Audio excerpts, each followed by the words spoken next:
എന്തൊക്കെയാണ് ഫോണിലുള്ള കമ്പോണൻസുകൾ എന്ന് നമുക്ക് അറിയാൻ പറ്റും. അതിൽ ഓരോ കമ്പോണൻസും എന്തൊക്കെ റോളാണ് ചെയ്യുന്നത് എന്നുള്ളതും നമുക്കറിയാൻ പറ്റും അല്ലെ. എന്തൊക്കെയാണ് ഓരോ കമ്പോണൻസിന്റെ ക്യാരക്ടറിസ്റ്റിക്, ഓരോ രീതിയിൽ സർക്യൂട്ടിൽ വരുമ്പോൾ അവ എങ്ങനെ പെരുമാറുന്നു, ഡിവൈഡ് സർക്യൂട്ട്, അതേപോലെ തെർമിസ്റ്റർ, ഡയോഡ്, ഇങ്ങനെയുള്ള എല്ലാ കാര്യങ്ങളെ കുറിച്ചിട്ടും അവയുടെ ഫംഗ്ഷനെ കുറിച്ചിട്ടും ഏകദേശം ധാരണ മുന്നിലുണ്ട്. ഇനി ഈ കമ്പോണൻസ് വെച്ചിട്ട് നമ്മൾ ഓരോ സർക്യൂട്ടുകൾ സ്പെഷ്യൽ പർപ്പസുകൾക്ക് വേണ്ടിയിട്ട് ബിൽഡ് ചെയ്തിട്ടൊക്കെയാണ് ഫോണിലുള്ളത്.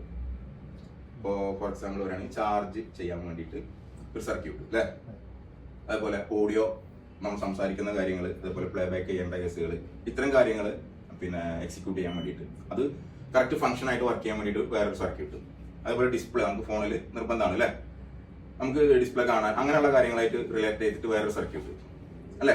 ഇങ്ങനെ ഓരോരോ സർക്യൂട്ട്, നെറ്റ്വർക്ക് കോൾ കൺട്രോൾ ചെയ്യുന്ന സംഭവങ്ങളായിട്ട് ബന്ധപ്പെട്ടിട്ട് ബ്ലൂടൂത്ത്, വൈഫൈ, ഇങ്ങനെ സെപ്പറേറ്റ് സർക്യൂട്ടുകൾ നമ്മൾ ഈ പറഞ്ഞ ഇതിലൊക്കെ വരുന്നത് നമ്മൾ ഈ പറഞ്ഞ ഈ കമ്പോണൻസുകൾ മാത്രമാണ്.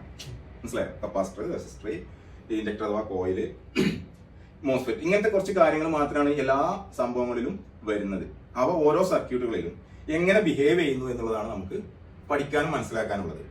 അത് മനസ്സിലാക്കി കഴിഞ്ഞാൽ അതിന്റെ മെച്ചം എന്താ ചോദിച്ചു കഴിഞ്ഞാൽ ഏതെങ്കിലും ഫംഗ്ഷൻ ഫെയിൽ ആകുന്ന സമയത്ത്, ഇപ്പോൾ ഏതെങ്കിലും ഒരു സെക്ഷനിൽ ഫെയിൽ വരുന്ന സമയത്ത്, ചാർജ് കയറുന്നില്ല, ഓഡിയോ വർക്ക് ചെയ്യുന്നില്ല, ഡിസ്പ്ലേ വരുന്നില്ല, ഇത്തരം കാര്യങ്ങൾ വരുന്ന സമയത്ത് നമുക്ക് എന്ത് ചെയ്യാൻ പറ്റും, ഇതിലേത് കമ്പോണന്റിന്റെ പ്രശ്നം കൊണ്ടാണ് ഈ ഫംഗ്ഷൻസ് വർക്ക് ചെയ്യാത്തതെന്ന് നമുക്ക് മനസ്സിലാക്കാൻ പറ്റും.